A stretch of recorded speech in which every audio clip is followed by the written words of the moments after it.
IPL এর record বুক রীতিমতো টালমাটাল অবস্থা। কেননা প্রত্যেক দিন সানরাইজার্স হায়দ্রাবাদের জন্য তাদের রেকর্ড বুক ছেড়ে ফেলতে হয় এবং নতুন করে রেকর্ড বুক লিখতে হয়। সানরাইজার্স হায়দ্রাবাদ রয়্যাল চ্যালেঞ্জার্স বেঙ্গালুরুর বিপক্ষে 287 রান করে আইপিএল ইতিহাসে সর্বোচ্চ স্কোর দাঁড় করেছিল। এর আগে মুম্বাই ইন্ডিয়ান্সের বিপক্ষে 277, সেটা হচ্ছে আইপিএল ইতিহাসের দ্বিতীয় সর্বোচ্চ স্কোর। এবং আজ দিল্লি ক্যাপিটালসের বিপক্ষে 266 পুরোপুরি মাথা নষ্ট খেলা। সবার জন্য পাগল হয়ে গেছে যে একটাই প্রশ্ন, সেটা হচ্ছে কি খেয়ে ব্যাটিং করতে নামেন সানরাইজার্স হায়দ্রাবাদের ব্যাটাররা, বিশেষ করে ট্রাভিস হেড। তিনি তো একেবারে বোলারদের জন্য জম হয়ে হয়েছেন আইপিএলে।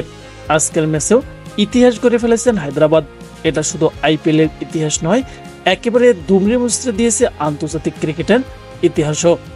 2017 সালে রয়্যাল চ্যালেঞ্জার্স বেঙ্গালুরুর বিপক্ষে প্রথম 6 ওভারে বিনা উইকেটে পাওয়ার প্লেতে 105 রান করেছিল কলকাতা নাইট রাইডার্স, আইপিএল এর রেকর্ড সর্বোচ্চ রান।